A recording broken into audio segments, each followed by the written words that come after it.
Incremental greetings! That is the third video of the Pleasurable guide to SuperMemo, the Fluency cycle. And it's about running SuperMemo for the very first time. Now you have bought it or you use one version for free. You have installed it. Now you open SuperMemo for the first time. What we're going to do. Input the key. If you don't get the key, how to get it. Then access levels from beginner to the professional right away. Here is an overview. There are more details that we will see on the mastery track because again, we go to what is needed, not diminishing returns. Then we will focus on Windows and Dialogs because as you already see in my screen, you can see 1, 2, 3, 4, 5 windows already. SuperMemo has a lot of windows and dialogues. So we will see those incrementally, sections of the same windows and bars and so on. It looks like a lot of things, but believe me, it's not that much. Because most of the stuff is just introduced, so we can continue with the next sections. And what is not required, it will be introduced incrementally, not now. And we will finish with the ABC collection, the one you have by default, as an excuse to recap of the concepts learned, all of the nomenclature and so on. In this by the end of this section, you will know most of the windows in SuperMemo, and from now on, I will use the names without explaining. There will be a casual reminder when it's key, a key factor, the window, but later on, I will take this for granted. So you just bought SuperMemo. Hopefully, you already got the key. In case you didn't get the key, watch the next video, how to get that. But at least now we will see how you can input the key because you want to unlock SuperMemo. Do you see here I have still like the trial? Okay, so you can just click this red bar and you go here directly. In case for whatever reason it's not there or the layout is different or for whatever reason there's some redundancy, you can go to File, Installation and input password, or I don't know why there's a key binding for this, even though you only will do this once in your life, at least for each version. So Control I goes to the same place. It's actually a shortcut. You will go there, boom, and then password. It's the same menu. This menu is to request other keys in case you use multiple computers. I have a video on that as well. But now we only cover that you already, to simplify, you only have one computer, you got the key, you're just going to input the key, and that's it. So then you may have get your key if it's via email or whatever. So that is the key I got from since October 2023. So I just click on password, I paste it, and OK. As easy as that. Now remember to use my affiliate link, 10% off to buy your key. Everything here is optional, but also if you have issues, use your precise order.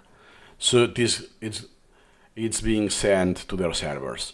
And if you use a different computer, so it's the second device you use after having bought SuperMemo, click on send. So you send the specific identifier or include this on the email you send. So now it's unlocked. So now we can use SuperMemo experience for life. And in case it's SuperMemo 19, until you change your device. It's that difference. So this is how you unlock SuperMemo, and now you will notice that if you go, there is no option. So the option we had before to input the key is no longer there. Actually, the harder part to get the password or the login key is not to input it, it's to actually get it. The customer service, it's, in one word, obsolete. You will need to wait a lot. It is manually done. Someone has to send an email. Their servers always get problems that they get prevented They get blocked as a spam when it's not. It doesn't reach the user. Oh my god. Oh my god. It's sad that I cannot do anything for you in this case. I cannot help you other than the next video that all of the ways you can have to communicate with SuperMemo. But that is beyond me. At least once you do it, you can forget about that. And now we will see the full-fledged experience with SuperMemo. The first time you use it. And remember that my proposal is to get the key. That you don't get the key, you can still follow this course. You just have to tolerate the red bar at the beginning. That will be all. Did you bought SuperMemo 19 and you are not getting the key? It's been some days, you're not getting the key at all. Well, this is very common. Sadly, very common. This video is to tackle those issues. First, I'm not going to cover how you request the key. I will take this for granted. Is what you can do in case you are not getting it. There are different ways, so this video will have a chapter for every single way you can achieve the same result, so feel free to skip one chapter if you're already done that. SuperMemo 19 has a change. You need a key, yes, but you need a key for every single device. That means that if you use the laptop and desktop, as I do, now I'm using the desktop, you will need more than one key. So first, I suggest to ask for every single key at the same time, for every single device. I think it will be 2 computers, usually. So first, if you may have done this installation and input password. So I did some trickery. I just moved SuperMemo from a different place in this computer, and I lose the verification. Cool. So that's a new feature. So the first thing you may have done is go to File, Installations, and Request. You're already. This is dummy, by the way. Cool. And you can have the file, send it over by email, or just send it. You're not getting this email. What you can do next is you can go to SuperMemo Store. If you will have the link, SuperMemo Point Store, pretty easy, or from Google or whatever. You go click on Contact, and here you can fill it in. This is guaranteed to reach their servers because it's using the contact form of the website. What's not guaranteed? If you put your email, so let's say that my email is potato@gmail.com. It's guaranteed that this will reach their servers. Here I will say, oh, my order number is 41,000, or whatever that number is, and so on. First, I think, in case you live in Poland, you can leave your phone number. I don't know if they call people internationally. That will be expensive to do. No idea. So, just in case, I will take for granted they don't do it if it's not in Poland. So, when you send this, they will reach their servers. What's not guaranteed is that their reply will come to you. They will be blocked. So, if this happens, which is sadly still quite common, the next thing you can do is to actually go to SuperMemopedia. You may have seen this website already. You can ask questions and so on. And one of the subjects is why I don't answer my emails. You may have seen here all of the previous people. Look how many people of the RIDs and so on. I suggest to use one of those already existing pages instead of creating a new page, because since many people will have this issue, a lot of similar pages will be done. So feel free to edit those. I have a video on that. It will be somewhere in the corner, but super short is that in case you don't care, you don't want to go back in this page once you have the key, use the built-in SuperMemo user account. In case you do, you will just create it following the video. So this eventually, some days, may be required to wait, but Wozniak or someone else will see that, or even Wozniak will just delegate this. So someone will get the key for you. For me, it's the least, will be the last option to ask here, because remember, everything you share here is public. So overall, those are the different ways to recap. is using the built-in SuperMemo application, sending an email, using the contact form, or SuperMemopedia. More or less in that order in my criteria. Then, just to let you know, this is the email you should get. So I send this to register. In that case, I send that in August 21st, 1:35 p.m. and I got a reply the same day on 4:14 p.m. So I just needed to wait less than 3 hours. I know that's not usually the case. So what you will get is something like that. That's for a beta tester, so it will be a different template, but you will get the password here. Then, just to note that why I ask in October 3rd again, using the template of the release, is because you need the key for every single device. So now that I want to use the desktop, this computer, what happened is that, hey, I need a different key. I cannot reuse the same key over and over again as SuperMemo 18. So this process has to be repeated for every single device that you are using now. If I ever I update my computer, or I get a new laptop the next Black Friday, I will need to send this over once again, so I get a different key. So in this case, I ask again in October, and the next day I got the key. In that case, I got some message. That's because it's me. We talked with Wozniak, so he mixed the template with a personal message. That's why I will have to censor some parts of the screen. So thank you, Wozniak, for having more work for censoring the video. That's more editing time. I'm just joking. So what you will need to do is you go to SuperMemo, to the File and Installation, and in this case, instead of request, we already done that, is input, which has a key binding. You can just do Ctrl-I if you want. And now you paste it.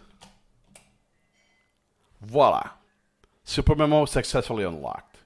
And you will repeat this for any other device you may have. I know it's tedious. That's the best guide I can do based on the restrictions by the company. So now it's time to introduce what's called level. And what do you mean level in SuperMemo? There is no gamification as we have seen. So what's a level? Well, it's not about experience of any sort. It's about the UI. So if we go to File and Level, usually you start with, when you install SuperMemo, you will likely see Beginner. That is grayed out and with the check mark. There's also Basic, Middle, and Professional. Forget about the Warrior layout. We will see this in the next chapter about layouts. In short, SuperMemo, they have said, hey, a lot of people struggle with SuperMemo. It's very daunting, too many options, too many buttons, too many video, too many menus. So what they did is they have used these levels. So it's not what you think, strictly speaking. It's not adjusting the experience to be basic, to be middle or beginner friendly, or professional, so you have the full-fledged experience. Strictly speaking, it's just hiding UI from you. That's it. You have the same complexity. Meaning that if there are some key bindings for features that are not displayed, I can still trigger them. At least it's some attempt to do it more simple. So at least you have the psychological feeling that, oh, okay, I only have 2 buttons, 2 options here. Okay, not a big deal, right? At some sort this is achieved, but not, according to me, not of what you will consider with a software experience, with a software user experience. So remember, now this is the basic. We will see each one in particular, or only the final one in the Fluency, because after we're done with this, presenting the levels, we will only see the professional from now on, from then onwards. Good thoughts. Once you go through the section of this course, you can forget about it, just use professional and move on. So I just opened SuperMemo for the first time. I have those two windows. This is the element window and the contents window. Everything is empty. And I'm using the first level, the beginner. So what I can use, for instance, topic, and I will paste the description from the documentation. Beginner is a default level that provides only the most essential operations from using the program. In other words, adding new material and learning it. That's it. No need to see the picture because you see the program already. So, can I make a close deletion? Yeah, I can do that. What happened here? What is this? This is one of the bugs in SuperMemo that adds these letters, this placeholder. So no worry about this. There's a way to get rid of that. So okay, so I can do flashcards, I can do extracts, I think. Let me do the extract. Yep, I can do an extract, I can do a close deletion. We will see what is this. Just to let you know, it's the very fundamental flow of incremental reading. But I cannot import. The only way I can import is by clipboard. But I have this menu. I can add manually. I can even export. I can even process the branch here. Oh my god, this is more than beginning. Yeah. Dilute, spread, remember, add to outstanding, add to drill. That's advanced already for me. I won't put that on the beginner. So feel free to use this level, but I will suggest once I show you the options in the help, you can move on. You can do the backup level, but nothing much out of this you can do. You don't want this flow to always use new item topic, because later we will see the big cons of doing that. Spoiler alert, references, and the relationship of parent and child. This semantic relationship is gone. Like every item is by itself. And there are some cons that the longer you use SuperMemo and the older your collection gets, the worse this con becomes. So yeah, you can use SuperMemo, the bare bones, for the beginner. So even though what happens is that in reality SuperMemo is just hiding user interface. So even though I don't have the options to import, I don't have anything else, or here, contents window, I can still use the key binding. Ctrl-Shift-A to import from Internet Explorer, or Shift F8, and this is the import from Chrome. So even though it's not there, the key binding is active. So strictly speaking, it's not a simplified version of SuperMemo. It's just hiding interface. That's it. So you get my point that, for instance, F12. Oh, in this case, it's preventing. I want to use the sleep chart. It doesn't appear. Ctrl W. Hey, the workload calendar works. So I don't know the precise key bindings that are actually prevented, but some of them should be prevented and work anyways, just to let you know that. So in fact, yes, I could have imported. Okay, so here I have the website. So I will go to SuperMemo, import. I'm not going to explain anything I'm doing because you will see this once it's genuine. So now I will extract the next one. That is the basic. Nice. So it is actually working. It's not prevented me. So I cannot do it with the mouse, but I can still import. Good to know. So remember, we have introduced the first level. That is not the basic, but the beginner. We have introduced the limitations of those levels. That is not limited to beginner. The basic will happen the same thing. There will be key bindings that work, that shouldn't. Let's continue with SuperMemo. We still have the beginner level of the UI. We still have some options. We have question of the day and about. But why the question of the day is grayed out? I cannot click it. That's a side effect because I'm using multiple collections. Not just that. I'm using multiple installations of SuperMemo at the same time. So that is now a different version of SuperMemo. Here I'm running 1905 and this collection is running 1903. It's, by the way, unrequired. It's just for me for doing the course. Sometimes I need to use different versions for that. Why? Because there are bugs everywhere. So you see I have if I change the level to beginner, do you see I have question of the day and I can click it? Easy. So in this case, it's just some kind of flashcard, more or less, question and answer, about SuperMemo itself. Like a reminder that you have documentation, plenty of documentation, but this is just the core, the most basic fundamental questions you can get in SuperMemo.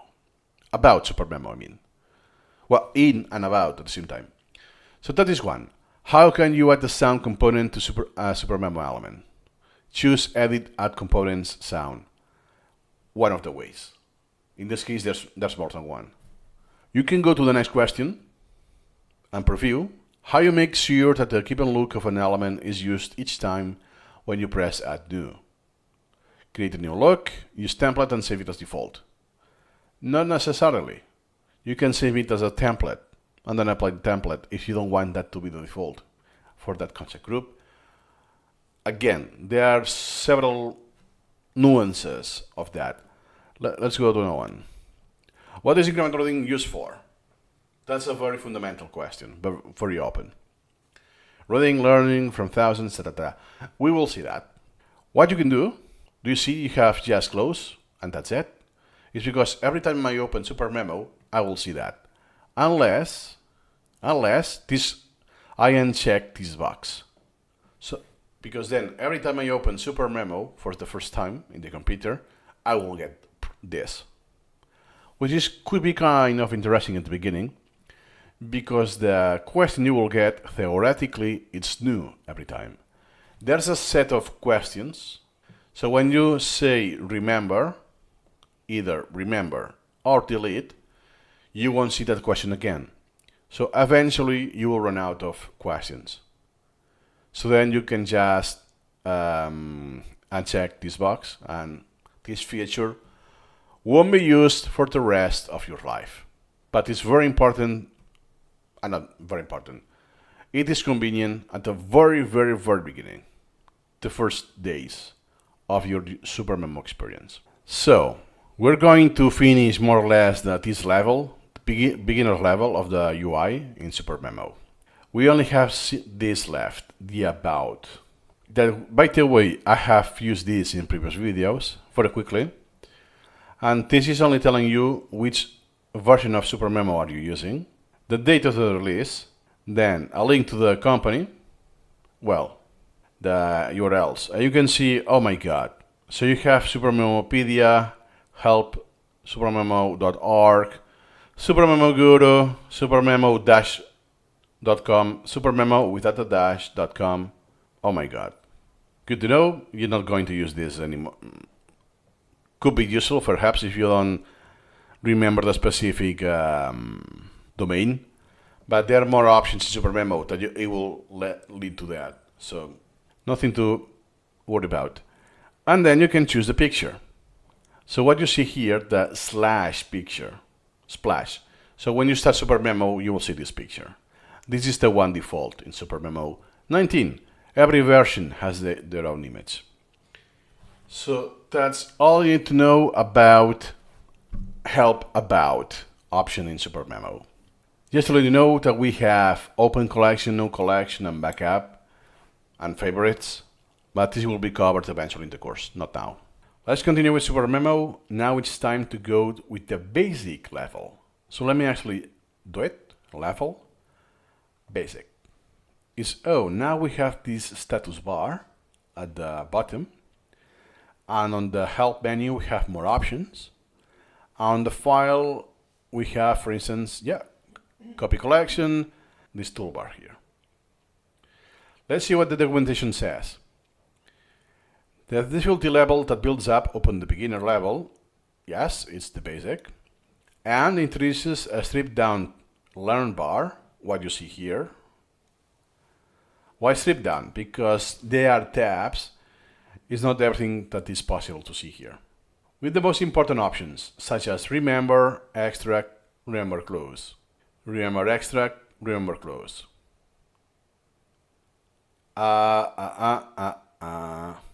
Exactly, it's here. Remember, extract, and remember, close. But what happened, as we have seen previously, that if I go back to my beginner level, I don't have the option, I cannot click it, I don't have the option in the menu, but I can still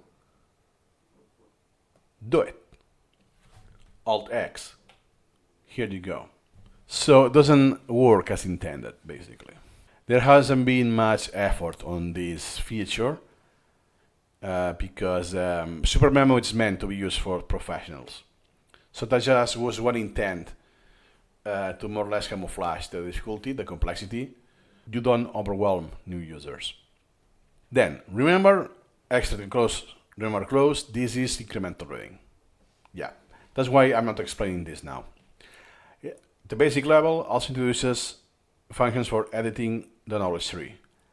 Here you go. Add siblings with insert, etc. Add child. Let's double check that. Let's go to the beginner. And yeah, I have add sibling and add child. So I'm not sure what they mean. I don't want to go into details here because it's not relevant. So just to let you know that there will be something that is outdated. This could be true in the past. I don't know. I have used SuperMemo for more than 4 years, but not 10. So I don't know the old versions. And since I suggest you to go straight to the professional, and the only thing we see is the help menu that is building up, everything else will be the professional. So good to know. Not going to use them. That's why we move on to the next level already. So let's continue with SuperMemo and level basic. The last option we will see in this level is the context or F1. If you notice, it's the very first time that in this level SuperMemo is telling us the key binding. Why is this important, the key binding? Because this can be triggered in any window. So now if I press context, I go to the wiki page once again. And why the help menu? Because it is where it was, help menu. And I press here. But this context, that means that I can go, if you remember when we did the contents, and then I manually go to the place, oh yeah, that was the contents window, right? Let's say it's a statistics window. I can have the same effect directly. Well, in this case, no, because I don't have the stats window in this level. But just to let you know that if I want the contents window, I select the content, so it's active, F1, and I press F1. And it goes to the contents window. Now, I will change the level to the middle, that is the one we'll see from now on. Now I can use other windows, so the statistics, and now I make it active, F1, and I will go to the statistics. So it's always help Wikipedia page of whatever I add, depending on the context. That is why it's so convenient at the beginning. So let's go to a different place. So no worries, we will see all of those windows. But what is all of that? Oh, this is new to me, too many options, I'm overwhelmed. F1. Oh, that's the browser window. Okay. Look at that. Components, Visual Browser. And then this is just telling you what it is. Then you have all of those links that, what are the operations in the menu? Da da da da da. Here you go, look at this. How many options do you have? And in the toolbar, the icons here that you see here at the top are all of those. So you will see that it's not straightforward. There are a lot of menus, all of that. Keep in mind, I'm still using the middle, not the professional. There is still more than that is hidden. But this is so convenient. You don't know what is this window. It's the first time. F1. Even though I hope that with this Pleasurable guide to SuperMemo, you don't need this feature at all. Feel free to use it. Explore your curiosity. But just to let you know that there's a specific order of videos that all of the introductions are taken care. That's why I say, hey, no worries about this window, how it's called, because we will introduce it eventually when it's meaningful to do. So now it's time to check the professional layout in SuperMemo. So let's go File, Level, and level up to Professional. And now let me see the official documentation. It just says that this level provides full functionality of SuperMemo for advanced users. So meaning the feature is gone. The feature of hiding stuff from the user, it's gone. So you see everything else. You see everything that is available. Easy. As if nothing has happened. Easy, right? So now if I go to the file, I even have more options than in the middle. I can process the collection, for instance. I can import. In the help, I still have one more. That is the email. And you remember here we had the Mercy, now we have statistics. We haven't had statistics yet. And we can randomize, we only had randomize review. You have those two, randomize order and test. You have absolutely everything. Task list, and so on. This is the one I suggest using. Even if you have used SuperMemo for 2 days, use this one, professional.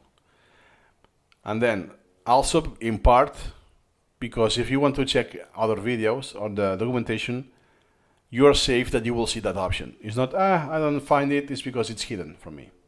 And it's not that much. So even if when you see this is a lot of menus, no worries. Incrementally. With this section, you will know all of these menus already, the help. And the other ones, they will come incrementally. No worries. No worries. So from now on, forget about this. Even if there's a key binding, is why you want a key binding to go to the cycle the levels, Control Alt. Here you go. Doesn't tell you which one you are at, so you have to guess. Yeah, I'm professional again. And just to let you know that layout, warrior layout, is a layout that looks like this. So this is not a level. Warrior layout is precisely a layout that we will see later that uses the professional level. But a reminder that you can achieve that with the middle as well. That's why if I select the middle, like now, nothing changed. But if I select basic, boom, those other windows are gone.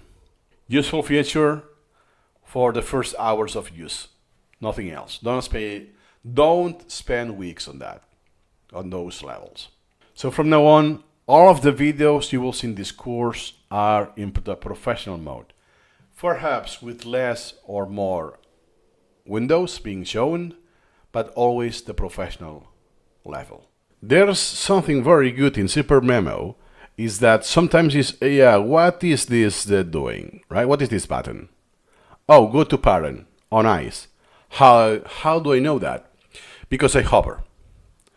But this feature, hints feature, is not turned on by default. On top of that, I cannot turn it on here because I use the basic level. So I will need to change it to the beginner level. So now I change it to basic, still not there. So now middle, nice. Hey, still not there. I actually need to change the level to professional, And now I have these hints. Do you see it's turn on? Look at the icon. It's green. Now it's off. Do you see the icon now has a cross? So if I go back to the level, now if I hover, I don't have any hint. That's what I said in the video presenting the levels, that is not the best of the user experience, because now I have a setting I changed and I cannot change anymore unless I go back to the professional level. Right? Then, now that we know how to activate it, so now I will need to go back to professional, window, and hints. Now anything that I hover, let's say that, oh, it's my first time seeing the professional level. There are more options here. Hey, what is this? History, show the list of more recently visited elements. If I hover, let's say, the image, I still get some information about the image. So most of the stuff you can do here, you can hover. Let me put now most of the windows. What is this? What is period?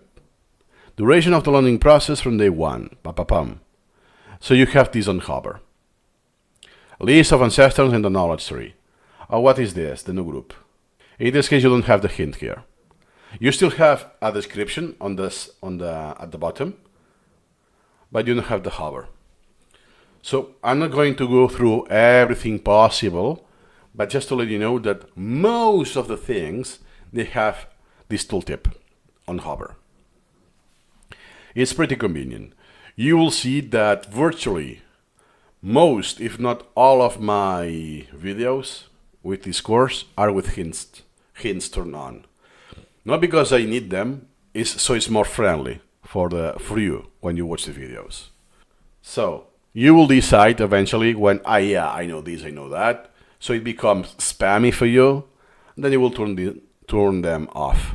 You no longer need the hints. How do you do that? You go to Window and click on Hints. It's a toggle.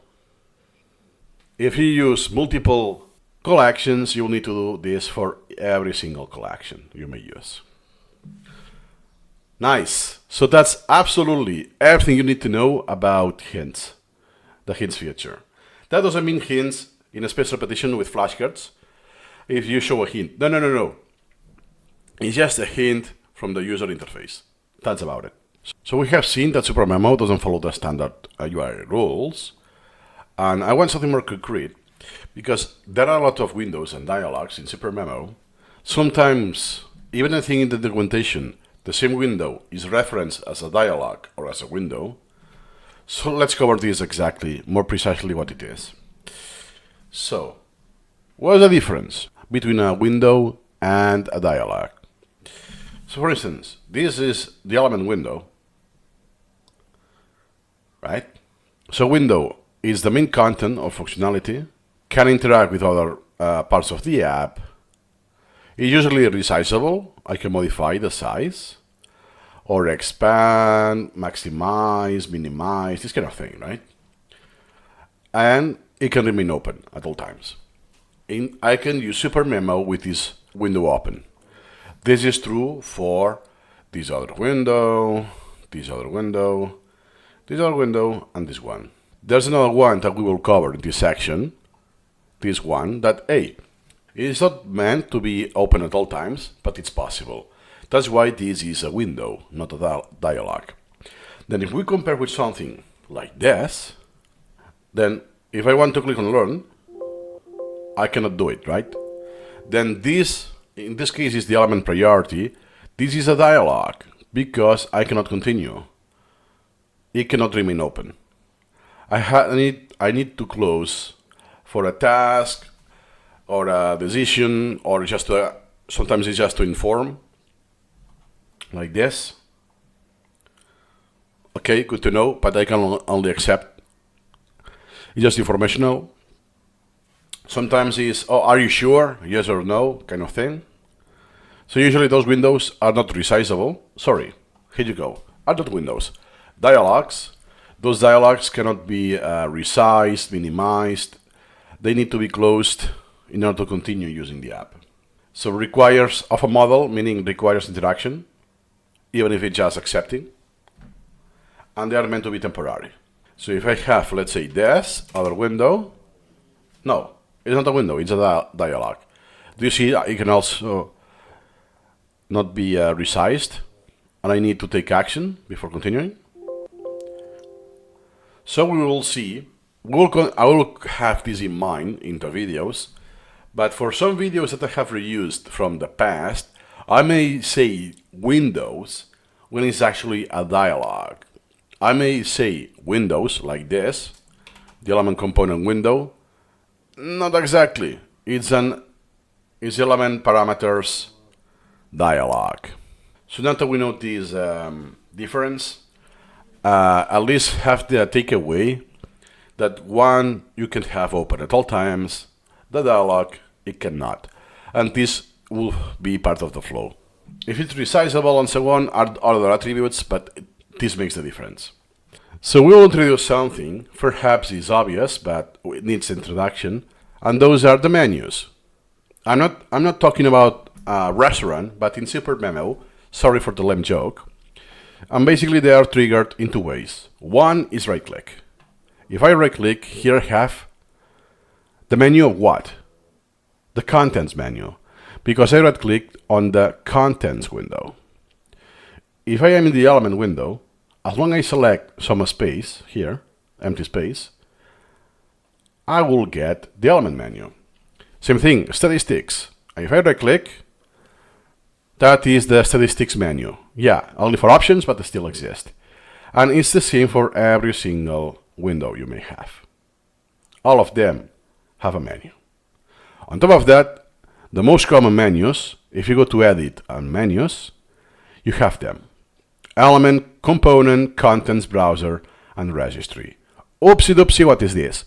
No worries, we'll see this. Actually, the browser we'll see later on, but the registry quite later on in the course, but we will see this anyways. Just to mention that only element and component have key bindings, because those are frequently used. That's about it. So those are menus. There are more, by the way, but those are the menus you get from the windows you can have opened at all times. Meaning, I can click on Learn, do my daily session, and have this window open at all times. So in other words, those are menus I can trigger at any time. And like some that it needs some context, I need to be on the browser window, or I need to be somewhere else to have that menu. It's contextual. So it's time to present the element window. The element window is this one. It is the main window. It is the only window that requires to be present to use SuperMemo. If you have noticed, when you use the level of beginner, here you go. I can use SuperMemo with just this one. What it has, the element window has the element. We already know that in SuperMemo, everything is an element. And there are 4 types, so regardless of the type, it will be rendered in this window. It's not just this. You also have menus, buttons, panels, and so on. But hey, we'll take this incrementally. For now, we only care about this window. This is the element window, the main window. Therefore, most static bindings, if they are not specialized, hey, this only works in the contents window specifically, or in this other window, it will work on this window. So sometimes, now let me force this, just to make my point. I will select the ancestors window, right? A window that I will see later, no worries. I press I press this, Control H, I press a key binding. It's not working, right? Yes, because it needs to be, the main window, the element window needs to be active, usually by pressing escape. Always. When you are in a different window and you press escape, you go to the element window, because it's the main one. And then you have the same key binding. It's, oh, now it actually works, the key binding. This is a high yield issue that, hey, it doesn't work. Yeah, you don't have to focus on the element window. Element window, it's boss. And you could simplify your SuperMemo experience with just this window and neglect everything else if you want to. That's all you need to know for now. Remember, as long as you use the professional level, you will see a lot of information, buttons, different panels, a toolbar, a menu with options. Oh my god, no worries. We'll cover absolutely everything in the mastery course, and let's say a quarter of what's more useful in the Fluency track. So now that we are familiar with the element window, and we have seen the parts at the top, remember, main menu, or main menu bar, but it's called main menu, and the navigation bar. Here at the bottom we have, it's a bar, it's what? Officially, it's the bottom panel. Why? Because it's at the bottom of the screen, of the element window. So then you have two buttons, Learn and Add New, which by the way, they have key bindings. So eventually, you will never use these buttons at all. Then we have a lot of icons here. All of this is called the control bar. Then the control bar have different toolbars. By default, it's the Learn. This is the Learn toolbar of the control bar of the bottom panel of the element window. That is indeed the official name. Okay, so then what will that be? That is the edit toolbar of the control bar. Then you have read, compose, tools, and alarm. Basically, they are classified of what the authors, what the developers think is the most high yield functions. So for convenience, that hey, I don't remember where I go through the menu or the key binding. Hey, I have it here, right? Oh, it was Alt-Z, Alt-Shift-Z. Okay, gotcha. This is arguable. Sometimes you have icons that are super obscure for features that almost no one will be using. And sometimes people want, for instance, the hat light, and there's no key binding for it. So sometimes the selection of the most useful is not 100% the case. But there's a pattern most of the time. Then, just to let you know that older versions of SuperMemo, I think 16 or older, they could be docked like this or on their own. Like the very old Office, Microsoft Office as well. I mean very old. So all of those toolbars could be just hanging there, floating around, like any window. But imagine that this window, like this, just the toolbar. This is no longer possible. This is fixed. Is in this sequence: learn, edit, read, compose, tools, and alarm.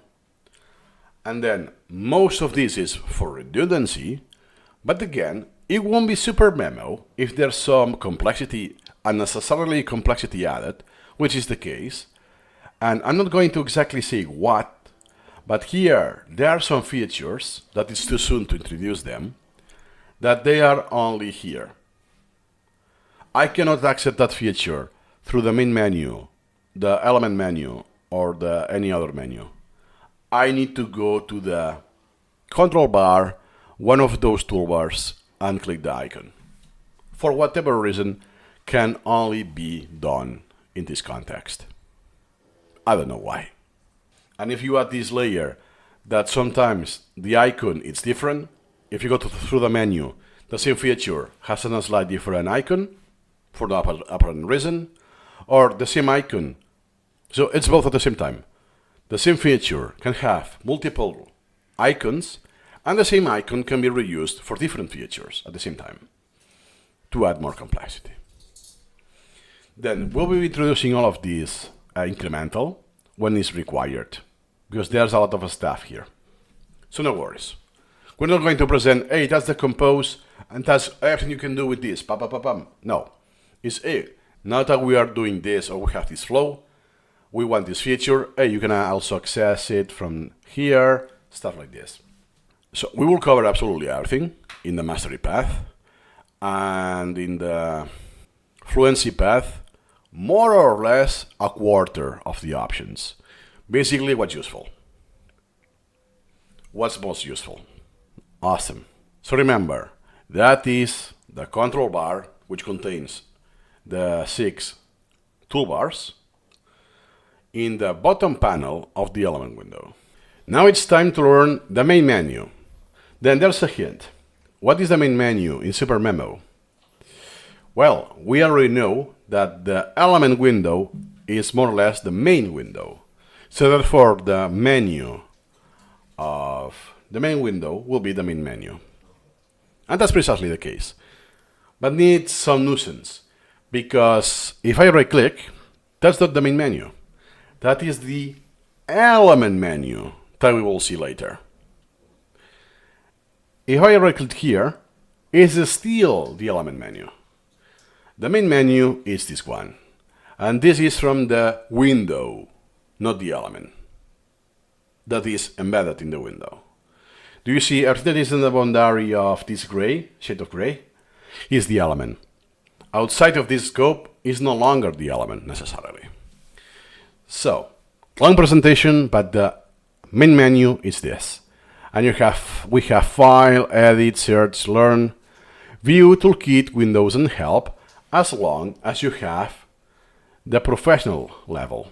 If I only have beginner, I will only see 2 options. That is the main menu. So from any single video that I mention main menu, or sometimes because I lapse, I say toolbar, I refer to this. Just so you know that the official name is main menu. And this is precisely the case. If I say search, what you're going to get? Hey, click on search in the toolbar, right? What do you mean? This search, Ctrl F, or this search, which also has Ctrl L, Ctrl F to make things even worse, right? That's precisely the case. That, hey, since now we have 2, I need to specify, I will say, no. Click on search of the main menu, or click on search of the navigation bar. It's called like this in SuperMemo. I almost never use this word myself, navigation bar. But at least I will make an effort, at least in this section of the course, to make this distinction. Because pressing this button and pressing this have different effect. And we also know that here we have some options, some buttons. So this is a lot simpler, the navigation bar, that we'll see in the next video, and what's about it, than the main menu. And that is true for every single UI level, including the beginner. You have both. So now we know the existence of the main menu and the navigation bar, or navigation bar of the element menu, to be more precise. Yeah, SuperMemo has a lot of jargon, but not as much as you may think. So now that we know the element window, we're familiar with it, and we have seen the main menu, now it's time for this second thing. This is not a toolbar. It's called navigation bar. Why? Because you have tools, yes, this is true, but you also have navigation. So that's the name they have chosen, navigation bar. This is how it is displayed in the professional access level. In the access level of professional, looks like this. So we have all of the possibilities here. We're going to cover this incrementally. For instance, if you click on contents, is to display this, the contents window. You can search, which is not the same as the search in the main menu, by the way. Most of these, as you can see, there are key bindings, so it's just for redundancy. Then here, you have some buttons, which again, they have most of the time key bindings, for more or less what will be the highest yield functionalities. Not necessarily, but yet again, in SuperMemo, there's always a pattern that it doesn't follow patterns, more or less, right? So this is no exception, and here we'll cover this with concepts in its own section. This only can be triggered here. Nowhere else in SuperMemo, no menu, no other option leads to this setting to change the default concept of the collection. This is yet again one example that, okay, it's redundancy, but I cannot neglect it completely because there's something unique that only exists, in this case in the navigation bar. And then we'll have this section that we will see in the next video. That is called the information panel. If your element window is not long enough or wide enough, you won't be able to see all of the contents. At the very least with the professional access level. So remember, at the top of the element window, we have the main menu and the navigation bar. So now it's time to introduce the information panel. Yes. Now you can appreciate how SuperMemo like to coin names, nomenclature of every single piece possible. So, in the other direction, this is the information panel of the navigation bar of the element window, or the element window's navigation bar information panel. What a combo, right? Then, what about it? Why you should care about this, not just the name? It's super easy. You have what's called the collection name. In my case, I just call it learning. It's the same you will see if I change the level to professional. It doesn't change. So with all the UI levels, it's the same information. But what you will see here, the name of the collections, or when I want to open a collection, I have the learning. No worries about this, we will cover this anyways later. I have the name of the collection, parentheses, the SuperMemo version I use, but not strictly precise the version I use, but the main release, the 19. So if it's the 16, 17, 18 or 20 and so on, if I go to about, I will have the precise build version. Only this. Why do you want to have this at all times? I don't know, but for me, this is extremely useful when I have tutoring sessions with SuperMemo, because when the person shares the screen, I can already see the version they are using without asking.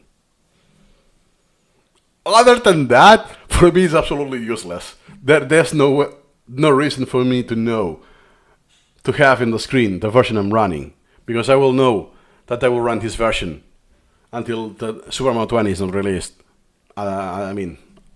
Okay. And then you have the directory, the URL, the path. In your system, in my case, I see it's C users, my name, SuperMemo, and systems.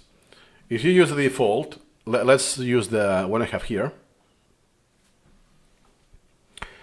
You have the ABC of SuperMemo. In this case, it's the 15 and even the beta release of the 15.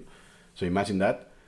You may have the ABC of SuperMemo 19, then SuperMemo 19, and then this, C, SuperMemo, and systems. That means it's in the same place as the binary files. Something that, okay, it's fine. I mean, it's not a big deal. But I will suggest to move this out there, especially when your collection grows. But we're not going to cover this now. So that's all of the information you need to know.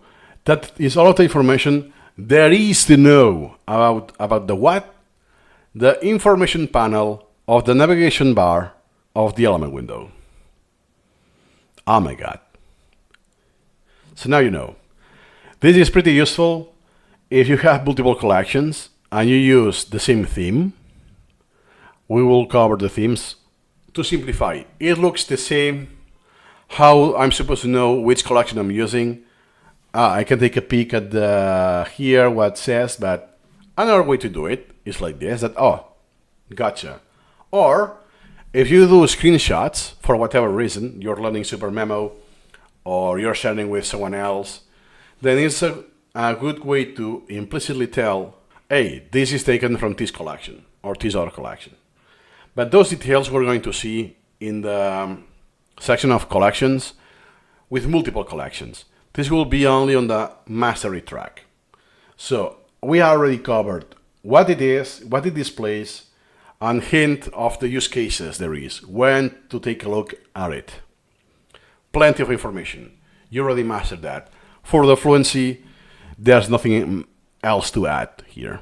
Now it's time to introduce the last area of the element window. We have seen almost everything. So everything that is not a menu or a bar or a panel will be the display area, the element display area. So in this case, I have this other thing that is gray here. I can actually change the color. Let's put it yellow. So everything that you see in yellow and this part of the text as well, all of this is what is called the element display area. Then this may look different. Perhaps I have different sizes. This is what will be called components. We will cover that very soon.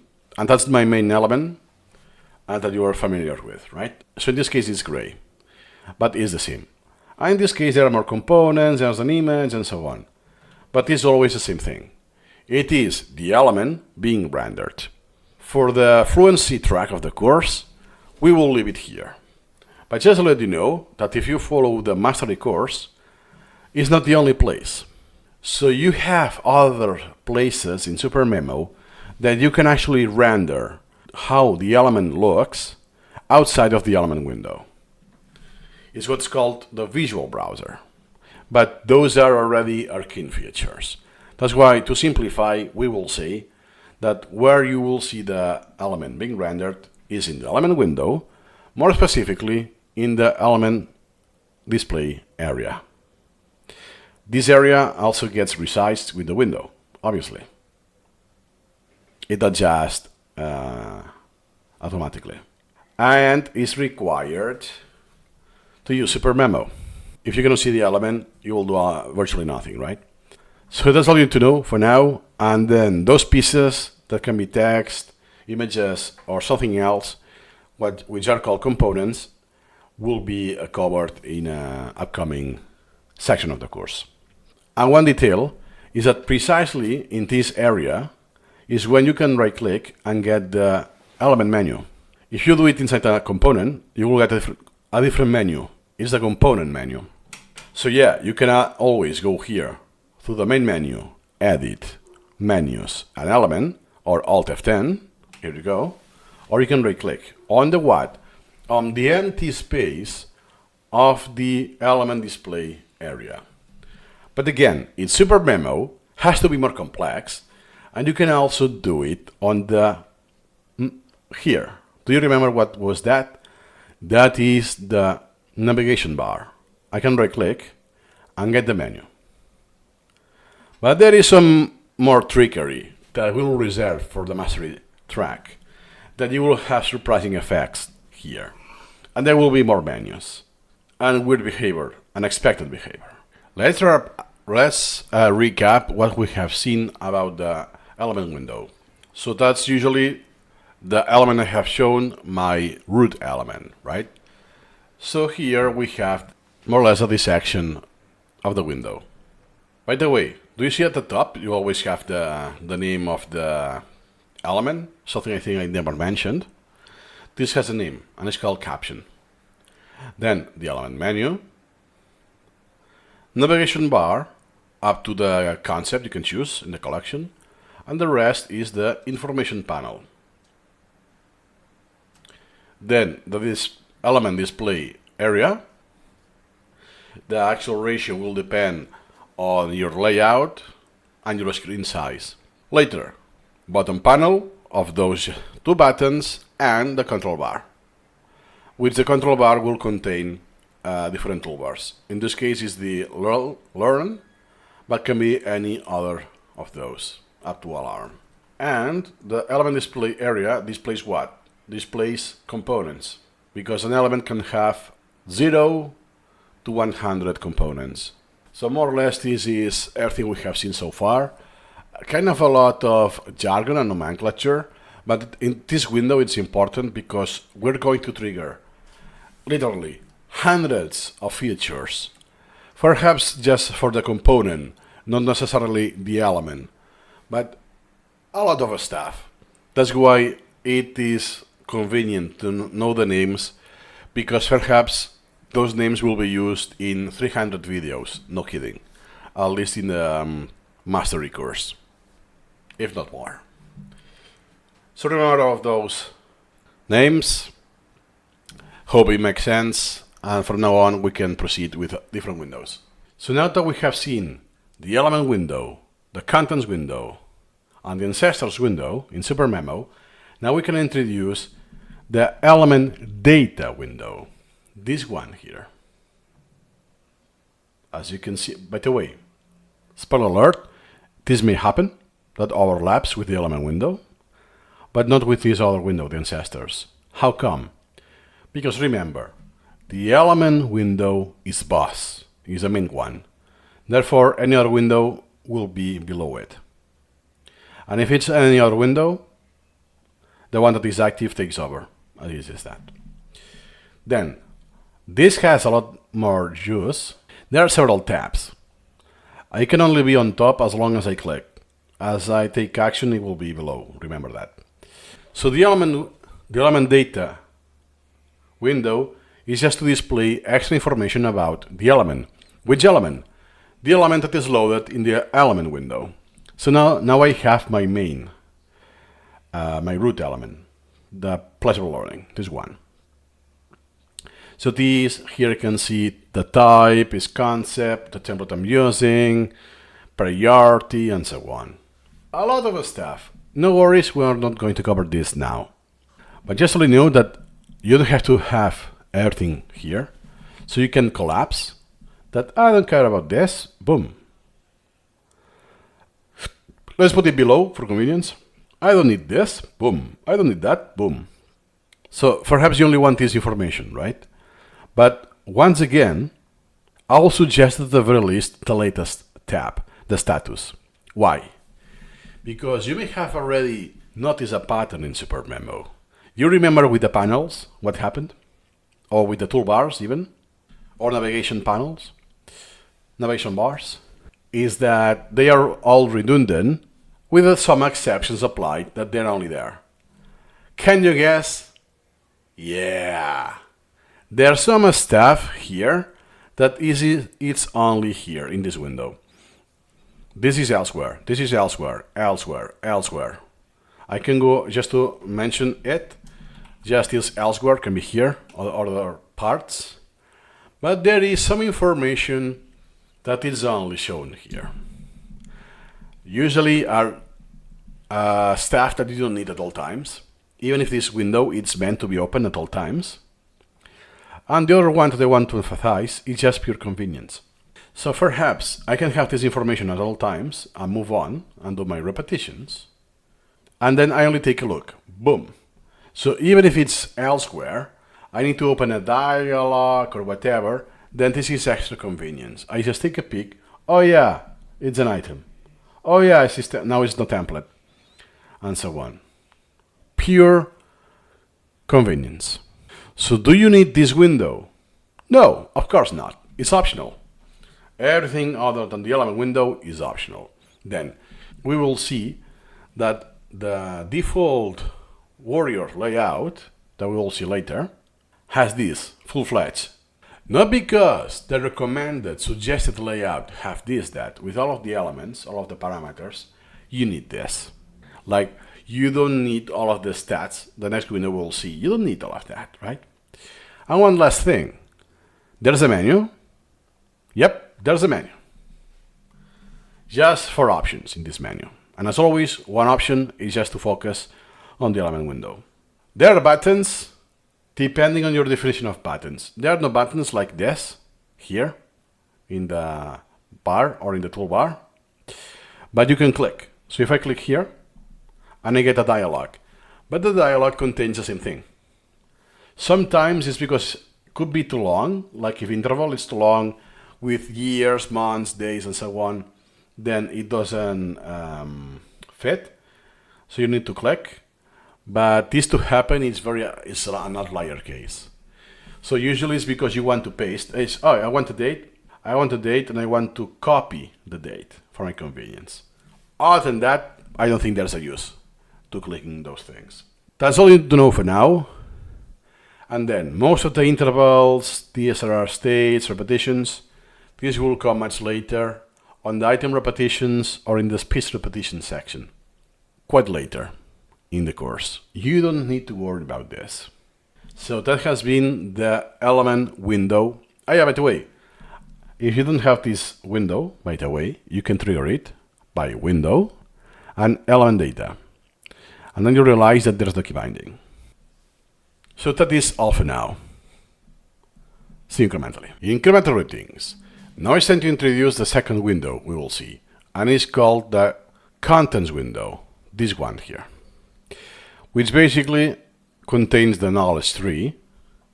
We will have a section dedicated to the knowledge tree. We'll come to that. Then we also have a toolbar and a button panel at the bottom. It's at the bottom, but it's not called bottom. It's called button panel with some options. We will see that in dedicated videos. Then, if you don't have this window, what you can do is click on Contents here or Alt-C. And it shows up the Contents window. If you are elsewhere, let's say I move on and I have this element, if I click Contents, but the window is already there, do you see what happens? It moves to the precise location in the knowledge tree. So this button, or just Alt-C, I will do it with the mouse. By default, it just shows up. And if it was already there, it will just update the position if it has changed, obviously. Now I will do it. I'm going here to the previous element. Now I'm out of sync. So I click Contents. Here you go. It highlights the place. It doesn't collapse the hierarchy. That's not the thing. But well, it's good enough. Why it's called Contents window? Because it contains the content of your collection. Most of the time, I will say knowledge tree. Yes. But I will lapse that I really mean the contents window sometimes, not just the knowledge tree. Because the menu, you also have the menu, the right click menu, but that's not the knowledge tree menu. That is the contents window menu. You can also click here to have to see menu. Also remember that the contents window is optional like any other window, with the exception of the element window. And we will see the rest of the options when those are required. But for now, we're just presenting the window. Now we already are familiar with the contents window. We will see what is in the top. What is this? Is this a navigation bar, a toolbar, a panel? Officially, the name is Toolbar. So don't ask me why in the element window it's called navigation bar, and precisely on the knowledge tree, where you actually, most of the time, will navigate, is called toolbar instead. Because here you can have some options to navigate, even though it's not the only thing you can do, it's called navigation bar. At least we will follow the official nomenclature for the more or less the rest of the course. So then, here we have always the same pattern. You have a selection of icons that trigger features that are just for convenience. It is elsewhere. They are redundant. Usually, if it's the most high yield, they will be the most convenient, the features you will want to use the most often. That, I don't remember the key binding or the menu. Here you go. You have it here. You also have the contents menu. So instead of right-clicking here, you can also click on here. And that's it. Or you have the second button, it's the same thing as this one. Process branch, you can just click on here. Then, most of the rest we will see later on the section dedicated to the knowledge tree. And if you notice, there's one button that is like pressed at all times. That is to sync both the element window with the selection of the contents window. If now I click in this task, it goes to the task. If I go back to Pleasurable Learning, it goes there. This is because of this feature. And usually, and it's a toggle. It's, according to my knowledge, the only place you can have that. So again, this you cannot neglect the toolbar, because there's at the very least one setting that you can only change in this toolbar. The toolbar of the contents window. So that's all for now, and in the next video we will see what is at the bottom. So now that we're familiar with the contents window, what is this thing at the top? We have seen that, it's the toolbar. But what is at the bottom? You may think it's at the bottom, it will be the bottom panel. Because the element window has the bottom panel, right? We have seen this already. No, for whatever reason, even if it's at the bottom, it's called button panel, because it includes buttons, even though it's at the bottom. I have never used this nomenclature myself. I actually needed to reshoot this video, because then I realized in the official documentation, hey, they call it button panel, not bottom panel. Oh my god. Then, most of my videos, if I ever mention this, I'm not going to say button panel. I will perhaps lapse and say bottom panel. So that's a good example that you have to learn button, which is the same as the element window. It's extra redundancy. You will have some other options, usually for the knowledge tree. And finally, this combo box. And again, just because it's SuperMemo and wants to add complexity when it's unnecessary, this combo box is the only way you can have this feature. We will see this much later on the course, where we cover the knowledge tree. But just to let you know, when you click on Insert, when you click on Add, it's an item. And now it will be a topic.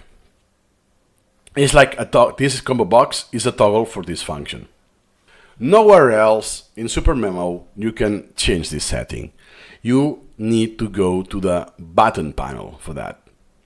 Usually everything here is for redundancy, but some exceptions apply. And even if in this case there are only 7 items you can interact with, you have an exception regardless.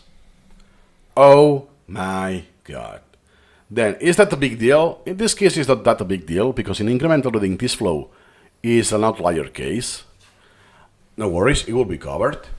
But most of this will be covered on the mastery track.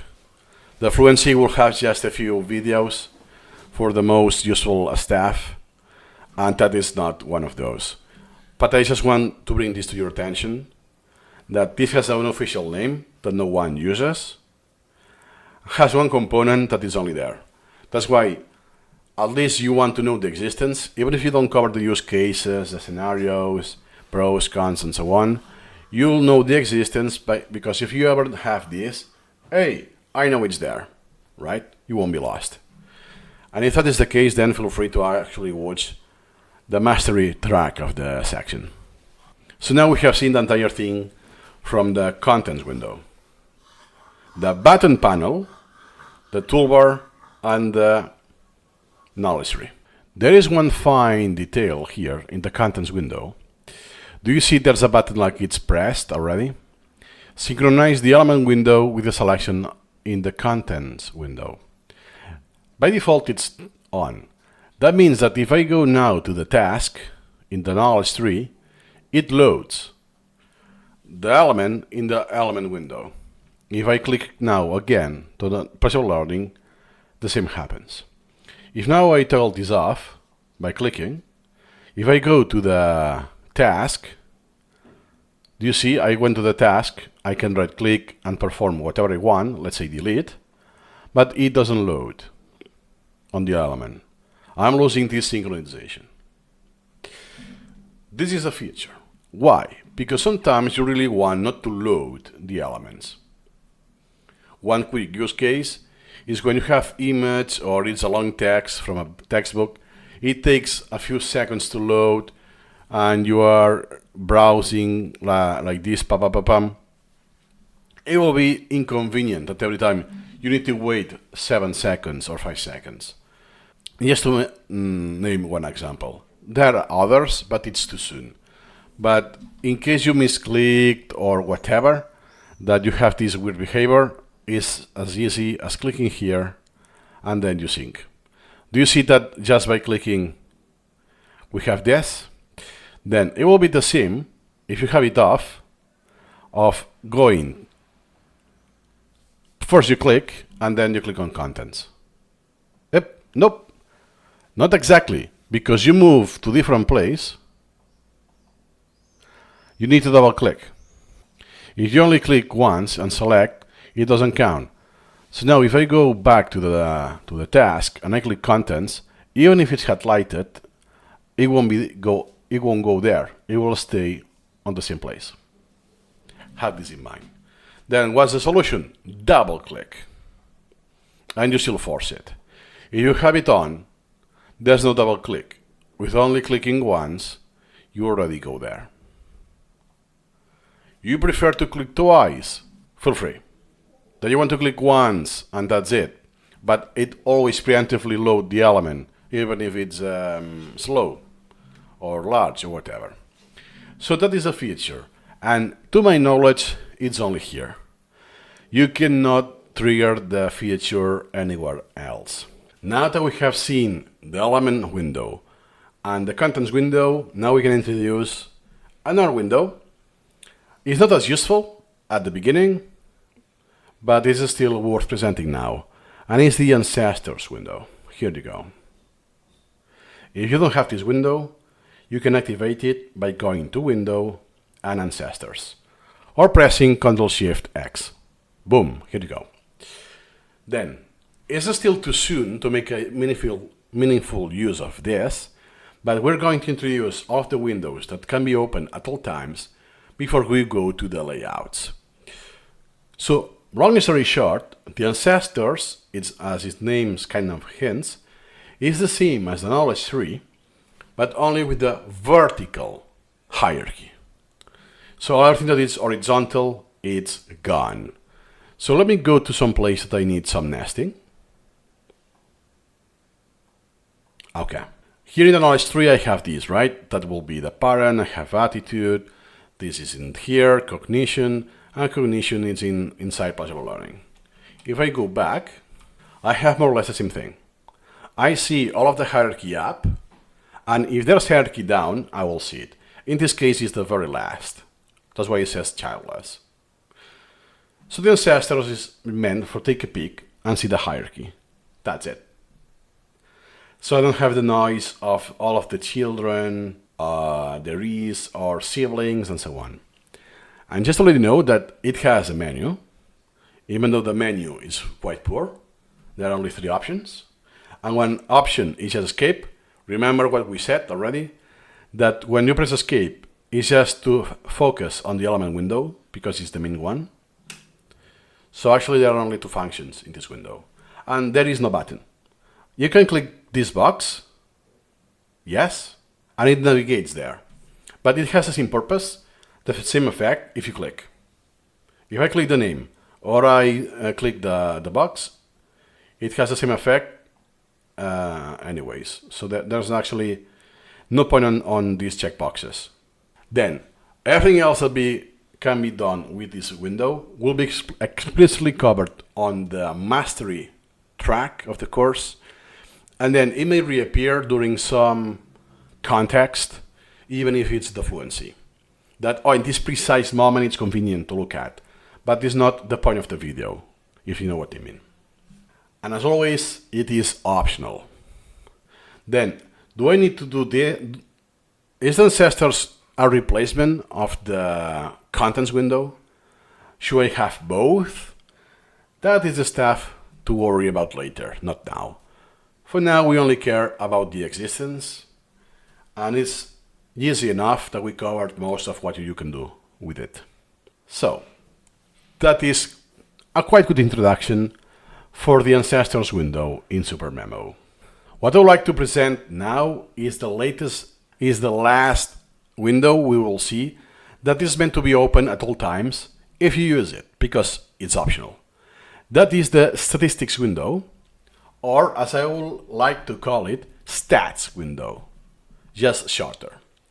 The official name is Statistics. Then, if you don't see it, you can open it by going in the main menu, Window and Statistics. Pay attention to the icon. Here it is. Hey, what is this? It's the same icon once again, but it opens a different thing that we will cover later in the course, only for the mastery track. If I go to Toolkit, hey, it's the same icon once again, Statistics. Hey, once again, it's the same icon with Analysis. What's happening here? This is a very good example that SuperMemo UI, to even add unnecessarily add complexity, some features, they have icons, some they don't. And on top of that, some features, different features, reuse the same icon. Not just that the same feature in different places is the same thing, but have different icons, the other way around. Oh my God. Then going back, the stats window usually has more information than you need. This is a personal opinion. It is excessive. For instance, why do I want to know the first day I start the collection at all times when I use SuperMemo? Taking space from my screen. Or why do I know I know? The total repetition count, it's good to know time to time, but I don't want to see this to my face every single time, right? Then, just to let you know that we will cover what means all of those stats incrementally. So for instance, when we introduce the elements, the element types, we will have, hey, what is a dismissed, the memorized, all of that. And then, and in other sections, other stuff, when it's pertinent, that, oh, for now we can take a look at this. But the interpretation of that, or the remaining things, everything that is not covered, there will be a dedicated section of stats, only for the mastery track. That means that it's diminishing returns. It's good to know. It will have an effect knowing this, but the time investment versus the outcome doesn't compensate that. For your fluency, it's not required. You have a menu, it's super simple, and as always, one option is just escape to restore focus on the element window. And the features of this window will be very, very incrementally introduced. So no worries about what's coming. It will appear eventually. So let's continue with SuperMemo windows with an exception to the exceptions of an exceptions, should I say. Something we have seen, well, just to summarize, the element window, the contents window, the ancestors window, the element data window, and the stats or statistics window. Those are the 5 windows you can have open at all times and are meant to be open. If you use them, they're optional, but in case you want to use them, they are permanent. I can use SuperMemo, do my repetitions, and so on with those windows. So you may think, hey, we're done. Yes and no. Why? There's yet another one, another window, and this is the browser window. What you see here. Then there's quite a lot of stuff here. There's a menu. The same menu I get here with right click. You have yet another menu. By the way, statistics. Yet a different feature that is reusing the same icon for the 4th or 5th time already to reinforce the point of the past video. And you have here a toolbar as well. No worries, we will cover this much later with the subsets section of the course. Just to let you know that it's meant to be kind of temporary, right? That's also true for something about layouts that you will see, about elements, that is about the browser, that is unique. But hey, I can click on learn, and do my repetitions. That's why I don't know if this is a bug or a feature, but not only that, this window, the element window, this, can have multiple instances. So to add more complexity, now I have two. And each one of them is full-fledged. I have the entire toolbar, they are operative, I can interact with it, and at the same time, I can actually continue my repetitions. Mind blown. This is an exception of the exceptions. Why? It can be used. It can be opened at all times, when it's not meant to be open at all times necessarily. On top of that, it can be opened multiple times. I have twice, but it's not limited to this. If I really want to push it, here you have a third. It's, oh my god, how many browser windows do I have? And on top of that, I can just ignore them and do my reps. Welcome to SuperMemo. No, I'm really enjoying this. So then you can close them, by the way. And what happened? I closed one window, element window. It restored the layout. We will see later what this means. But do you see that behind it is still there?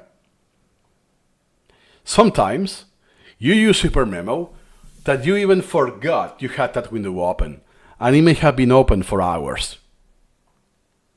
So, that's all you need to know for now about the element window. It's meant to be temporary in a context, even though it can be used forever, because other parameters or dialogs, if I click, I cannot show answer or go through my session. I need to close it down.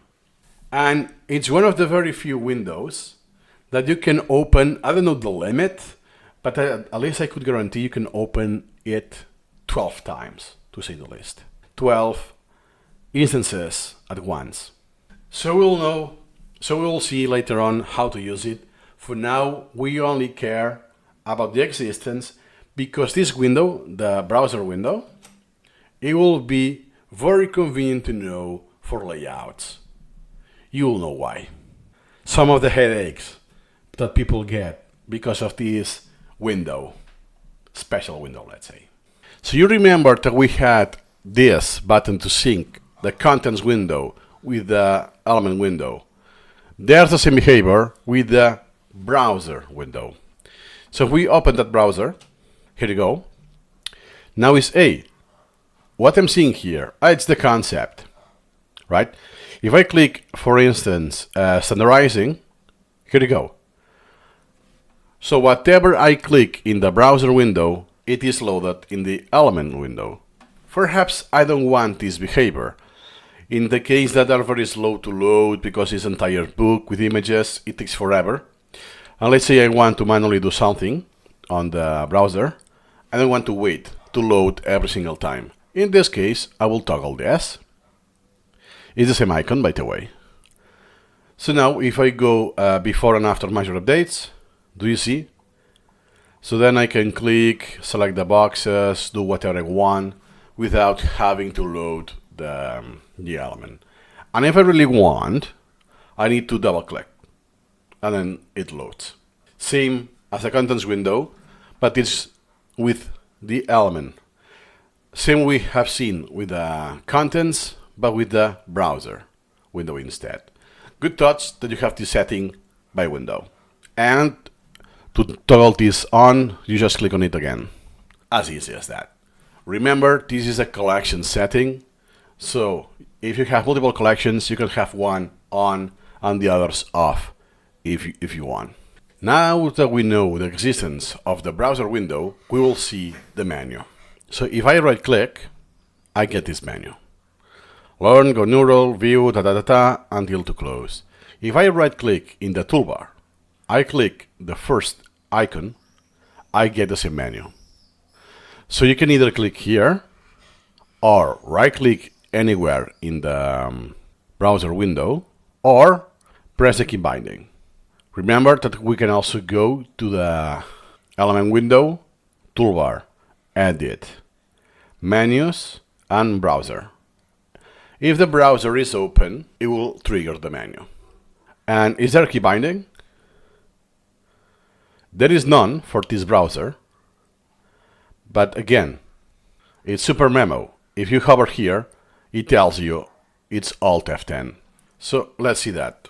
Alt F10, it does nothing. What about if it's Shift F10? Hey, it does. So here is one example that the hint is telling you the wrong key binding. Most of those are already reported. Some of them, it's been reported since SuperMemo 18, but hasn't been fixed.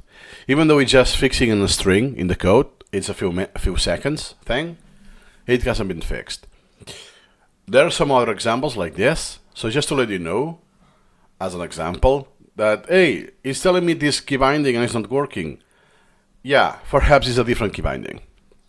You have everything covered in this course. Nothing to worry about because I cover every single detail. So for now, we have covered the browser window and its menu. And we will see what we can do with this and so on. But that is enough for now. So let's continue with the SuperMemo. So let's continue with the browser window. We will see something interesting, and it's the sorting.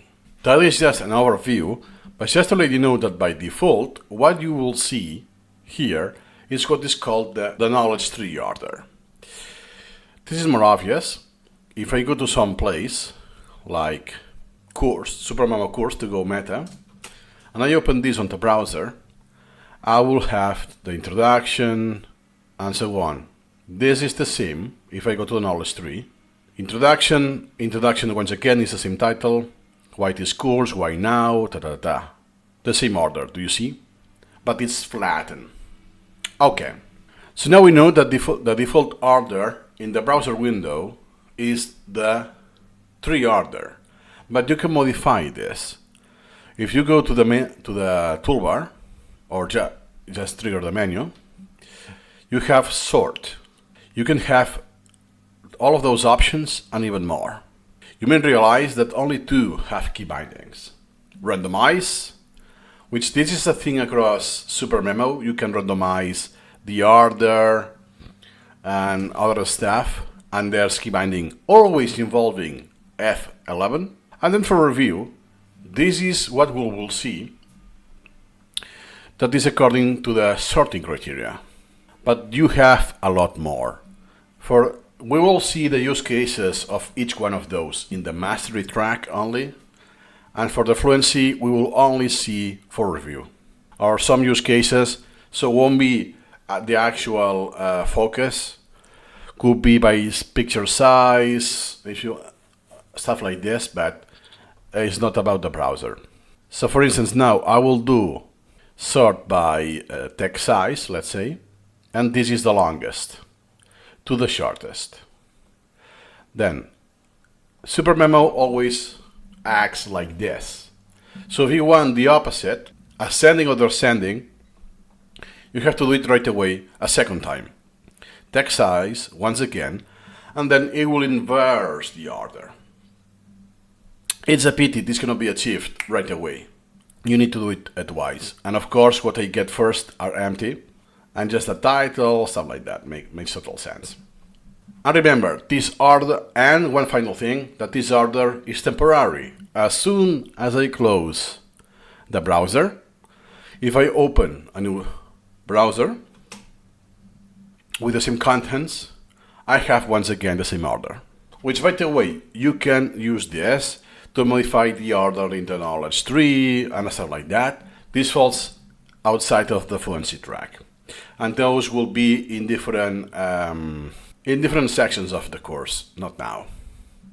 So that's all you need to know about sorting in the element window. So we have seen the browser window and the very bare bones. So the next step is what's called process browser. So we have the menu. One of the things we have seen is right-clicking. It says process browser. This means process the contents actually present in the browser. You may have seen that I have three elements selected. You see the checkbox? We will see this later, especially in the mastery track. That doesn't mean it will affect only those three. Process browser is what is listed, regardless if it's checked or not. If I execute something else here, it will affect everything as well. It's very, very common for newbies to think, hey, I only select the ones, and whatever I do, it will affect only to those elements. Not in SuperMemo. So remember this. You can right-click Process Browser, or you can click not the first, which is the same menu, but the second.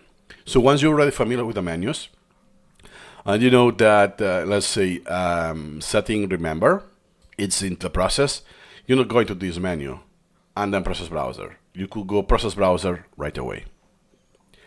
And just to let you know that you can achieve the same result by right-clicking in the knowledge tree and Process Branch. It's called Process Branch, not Browser. What's the difference? It will affect all of the elements there. There's no way you can filter. If you want to filter, then you open that on the browser, you filter whatever you want, and then you execute, you process the browser. We're going to see what you can do processing the browser. It's quite a lot. For the mastery track, this is more than 100 videos. Oh my god. Sorry, 100 videos, not including the rescheduling, the batch rescheduling, which is on its own. So we could say more than 160 videos.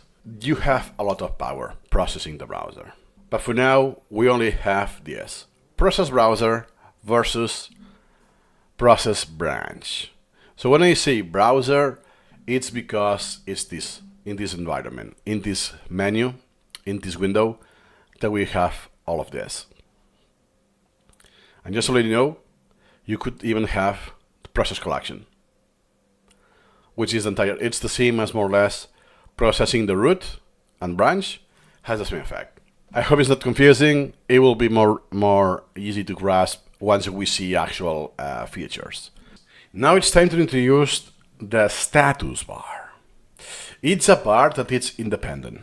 It's always at the bottom of the screen and can only be at the bottom. You cannot customize that. It will always be at the very bottom of your monitor. Then you have some panels, what's called the memorized panel, the outstanding panel. Then the progress bar, now it's not that useful because it's 0, 0. And you see here some text that appears. Usually are some stats or a hint, something related to the hints. If it's not on hover, what you have on hover, you also have it on the status bar or some other stuff, some other information. The details of the panels, we'll see this later on because we'll need to introduce what do you mean outstanding? What do you mean memorized? Once we introduce that, we will cover those sections. So remember, when we say status bar is itself, it's not a part of the element window or any other window. It is by itself and can be toggled. Then it's very, very tiny and cannot be increased, the height. So remember, the status bar does not participate in the layouts. Always go to the bottom. That's all you need to know about the status bar. For now, the components will come later. So we have covered already the access levels, but there's a detail that I didn't cover, on purpose by the way. If we go back to the level, you see it says, hey, next and previous level. That was not available because middle or lower, this is not an option. Doesn't appear. But once you have professional, then it is telling you key bindings. You can cycle, and interestingly, you can cycle forwards or backwards. It's very interesting because I think it's the only case in SuperMemo, because everything else that you can cycle, that we will see, like the modes in elements, you can only cycle forwards. Interesting that they bothered to cycle backwards for something that it will be hardly ever toggled. I don't know why, it's the other way around. So the key binding is Ctrl-Alt-F12. Ctrl-Alt-F12. Do you see now I only have the other windows? And the other windows are minimized because I have a layout that include them. Okay, so if I do it again, pam, pam, And theoretically, I am on the professional again. Here you go, but remember the bug. You won't see all of the buttons unless you quit and start over. Here you go. So this is pretty convenient because then, hey, I want the opposite. I want the middle. So instead of cycling through everything, I'm only going to go backwards once. So what I'm going to do is add the shift modifier. Oh my god, 3 modifiers. Shift, Control, Alt, F12. Super awkward combination, but it's possible. So now what I have is the middle. And on top of that, it's even better. Because if you want to cycle through the modes, as I did in previous videos, I needed to click. But if I do beginner, then I go to File and Level in the menus in a different place. If I go to Basic, since now I have more positions, more stuff, I cannot use muscle memory. Every time it's a different place. Do you see my point? So if I use the key binding instead, pum, pum, pum, pum, I can see the effects right away. Sorry, it's Control. Bum. I can see the effects. Do you see now I have File and Help, main menu. Now all of the main menu. This is pretty convenient. I can cycle extremely quickly without navigating the menu. Good to know this is implemented, but why should I care? Because from now on I'm going to use the professional, so I don't care about that. And it will be super nice to have this cycle forwards and backwards in other stuff that is not implemented. I don't know why it has been decided this way. So now you know, and on top of that, there is still a different way to achieve the same result that we will see in the next video. So we're going to introduce something that we will use rather scarcely, but it's convenient to know. And those are the options, the general collection options. What can also be called the toolkit options. How do you get there? In the main menu, you go to Toolkit and then Options. You have different tabs. Which particular tab opens, in this case it's SuperMemo, depends on the last one you used. So usually you will have Learning at the very beginning. Just to make my point, I will do it again, Toolkit Options, and now goes to Learning tab. So we're not going to cover now each tab, what it does, because there's a lot of things that we haven't introduced just yet.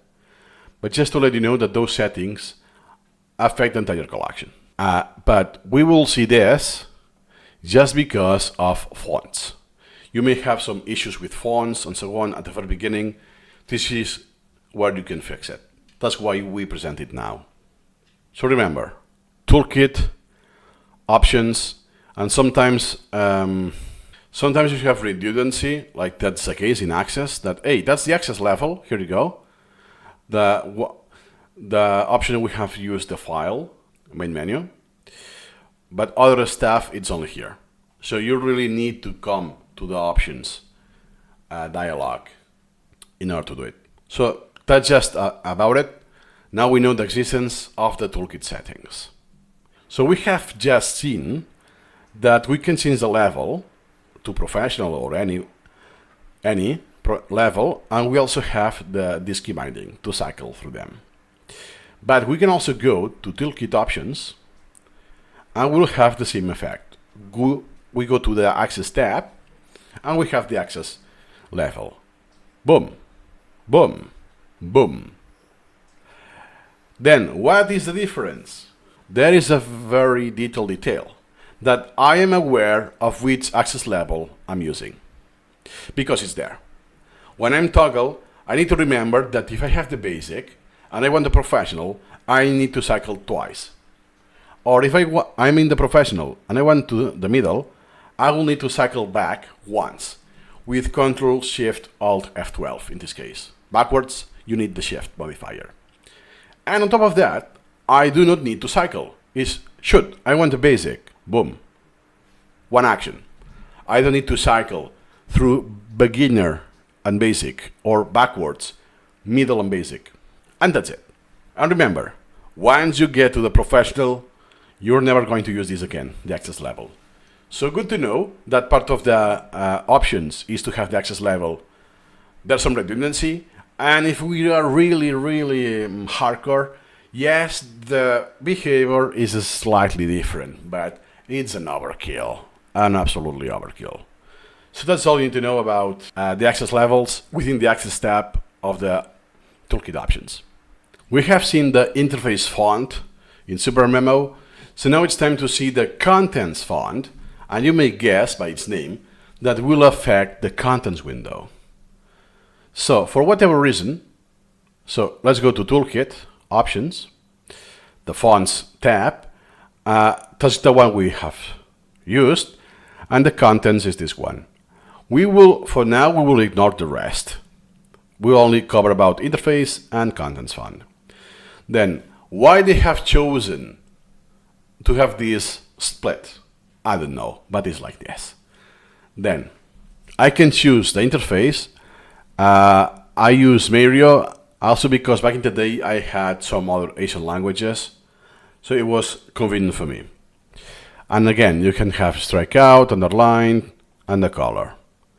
But now, just for consistency, I'm going to use the Arial Unicode, so I'm bug free. I'm not going to change anything other than the family. Contents, this is how it looks. What is this crap, right? Sometimes, depends on the font, it may look in the preview, the sample preview, it's okay, but in this font, I don't know why, the parentheses has a huge margin, the opening parentheses, which kind of defeats the purpose. It looks terrible, right? So that is at least one point I want to convey, that some font, actually the sample is not enough. You cannot know that with the parentheses. So you will really need to set it, see how it looks, and then change it back. That's one thing. Let's now do strikeout and underline effects. This actually works on the interface. Oh! Spoiler alert! This is the ancestors window, but it said contents, so I was assuming that this affected the contents window, but no, affects the contents and the ancestors. Remember that the ancestors window is just a hierarchy, a vertical only hierarchy of the knowledge tree, and doesn't have any toolbar, unlike the contents window. So it actually works, and it's especially useful here to see the boundary. So even when the parentheses is closed, it still continues. There's a lot of white space, this character, in this font, for whatever reason. Nice. Then I'm going to remove this, the effects, and I'm going to change it. Hey, wait a second. That has been gray the entire time. Let me change it to red. Let's see. Is completely ignored. Why let the user choose the color? If the color is not available, you can choose, you can affect, you can modify. That's beyond me. To my surprise, and perhaps to your surprise, that is not what's happening. For whatever reason, beyond my comprehension, if we go to the template registry, I'm sorry because we haven't tackled this yet, but just take this as one dialog. No worry about the functionality. Look at this. I thought that the color was ignored, but at some point, some stats or even the status bar was affected. But that was the interface font. This is not the interface font. This is the contents font. Now the interface font is black. So why is this still red? Because of the contents. So now, if we change it back, now if we change it to yet another color, contents font, to, let's say, purple, you see nothing here is purple, but if I go to the registry, now it's purple. Why on earth the contents font is being applied here? That is beyond me. I do not know. Yeah, I'm assuming it's actually a bug. Now, if I quit and I start again just to verify, because sometimes some of the features that are not refreshed in the UI, I can still see that nope, nothing is red, purple, sorry. And if I go to a different place, like a different registry, here you go. It's actually colored. To be honest with you, I actually didn't notice that until I started recording the course. Oh my God. And if you go to the, let's say here, in this window, no, it's not affected. So it seems to be only on the registries. This also is a registry that we will see. I'm not going to mention what I'm doing because this is not part of this section. Do you see? The yellow highlight is for a different reason, but you still have the color applied, meaning that now if I want to mess around, I can actually choose the color, contents font, to be yellow, and if I go back, now it's unreadable because it's yellow over yellow. So I just see a horizontal bar and that's it. Good to know that the contents window, the contents font is totally ignored, the color is totally ignored on the contents, but is used on the registries for no apparent reason. So now you know.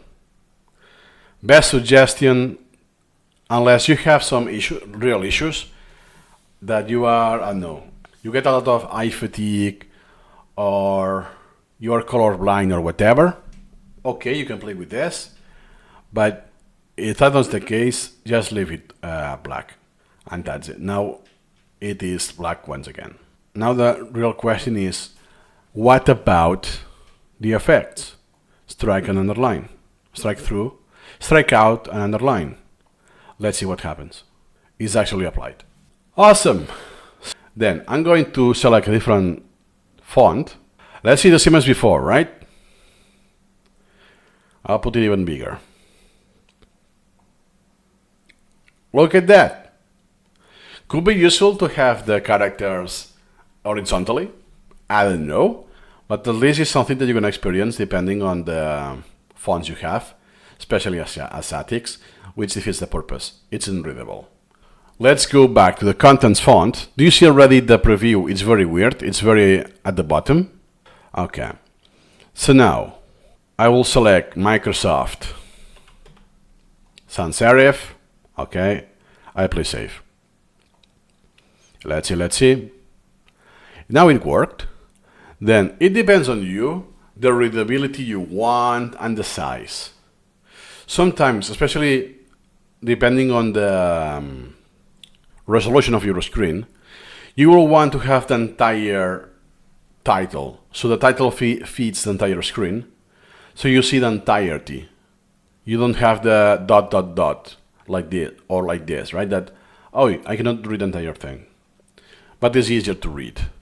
Or what you can do is the opposite. No, I want a very small size. And I see almost everything. In some cases, I still don't, but in this case, I already see everything, right? Depends on you.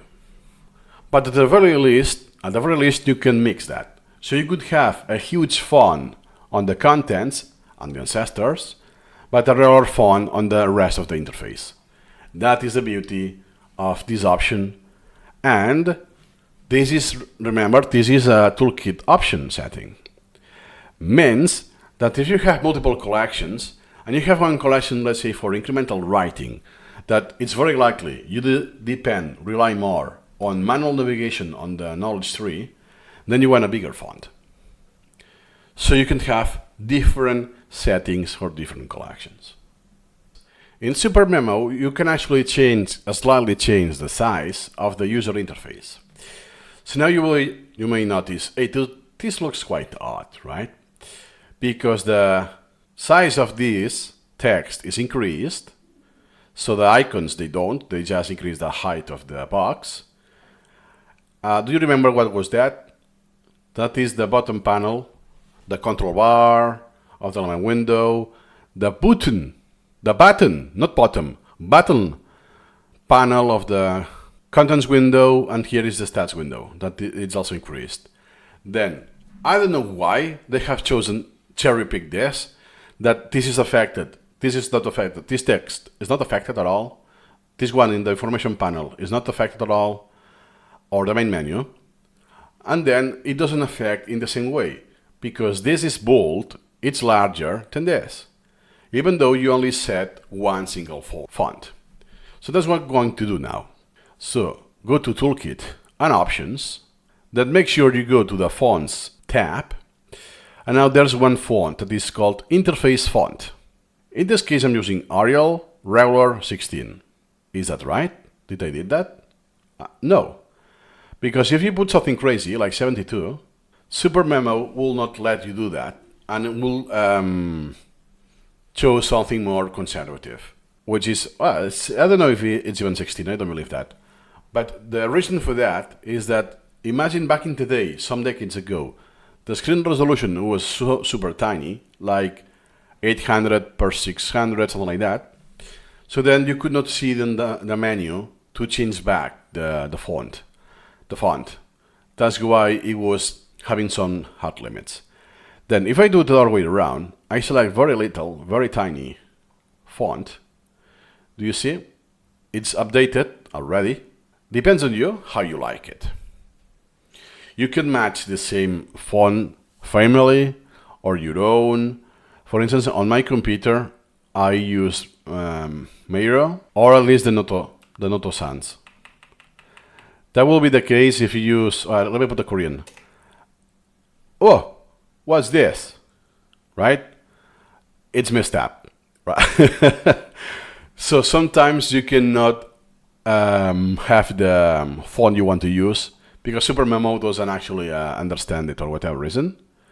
It's not working. Then you're going to still have the script that, hey, this is not Western, this is Hangul, but hey, do you see some issue still? So that's not going to fix it anyways. So I actually never had success with choosing this at all. So you know, I put Japanese, let's say, you see it's still horizontal. So let me put just Arial, Unicode instead. Western. Okay, here you go. Back to normality, right?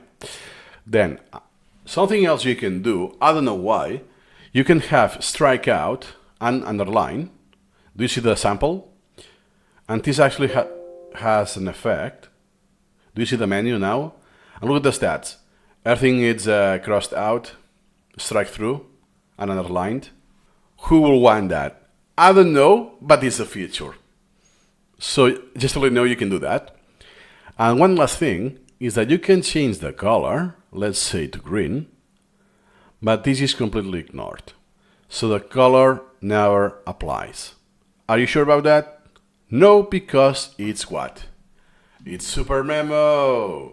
So it has to be unnecessarily complex. So basically, the color is ignored, completely ignored, but with one exception. A few exceptions. Do you see now it's hard to read here? You have, let me actually choose the different color to make my point. I will choose red. Do you see now it's red? Those two colors, the priority. And in the stats, no, nothing. But do you see also, again, that is not crossed or underlined? So respects the color, but not the styling. The others respect the styling, but not the color. Or there are others that they don't respect anything.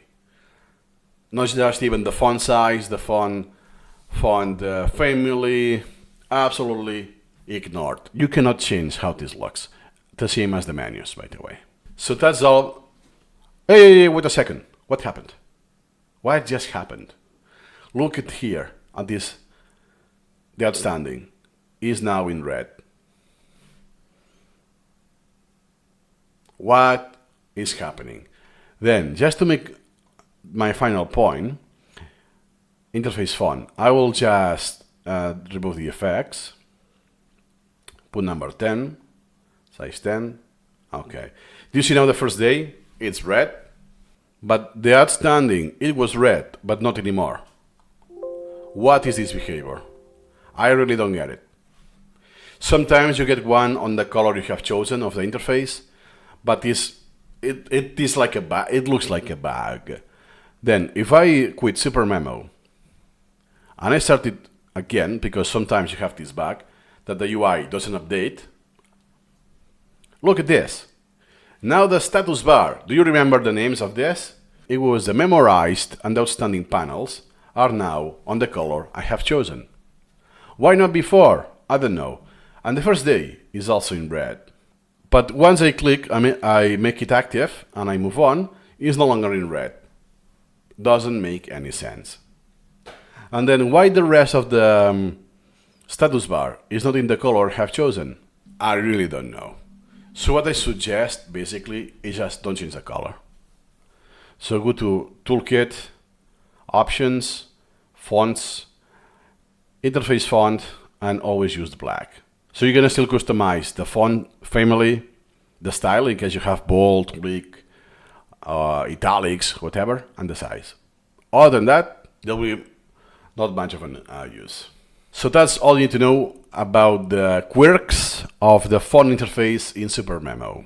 This may look already closer to what you will see the first time you run SuperMemo. If it's not SuperMemo 19, you will see still the same collection and a slightly variation of the ABC collection. Every release has the ABC collection. Then, now it looks slightly different because I'm applying my own styling. So far, that will be the contents. Okay, so those are more or less the contents of the entire collection. As you can see, it's very tiny. But it contains something already interesting. And I want to use this collection not because of the content, because it's now redundant with the Pleasurable course. The Pleasurable guide to SuperMemo is that, hey, let's use this as an excuse to do some exercise to double check the understanding so far. Some kind of testing, not an exam. Don't take this as an exam. So, hey, what is this color? What is the state of all of those elements? But this one. This is dismissed. Actually, try it now. Dismiss this page is now dismissed. Everything on the root element. Because the root is always a concept and so on, that we will see. But everything else, this pale, this sky blue color, means it's pending. The ABC collection is already an exception that you have pre-done content, pre-built content. That's not going to happen in SuperMemo. That's not going to happen in incremental reading. So when you click on Learn, why do you see this element? It's this one here. But it's because you are getting this from the pending queue, as we will see. Then, what is this? What element type is this? It's a topic. How do I know that? Because it's telling me this here, basically. And the icon, which is also here, by the way, the T stands for topic. This one, exemplary repetition, that is an item. Don't ask me why, when it's in the pending status, the icon, when it's an item, it's just white, and when it's an T, it's a white with a black border. Why the item doesn't have a black border? And why is an L, not an I? T for topic, I for item. No, it's an L. Yeah, welcome to SuperMemo. Now, if we go and check the stats, we know we have two dismissed elements. Basically, the root, the one, ABC collection, and right now, dismiss this page. Then we also have pending, 61 elements. If we do the math, 61 plus 2 is 63. Total elements, 63. So now we know that they are not memorized elements. And we also know that because here it says 0. Then, how many topics we have? 34. Therefore, if we do the math, 63 minus 34, it's 19. It's 29. How many items do I have? 29. Here you go. Easy math, right? Then don't worry about the other metrics, are just default. They need a value. It's just to more or less recap everything we have seen so far in this video, in this section of the course. There are videos I have done in the past about the ABC collection, more in depth, and it will be only for the mastery track of the course. See you incrementally.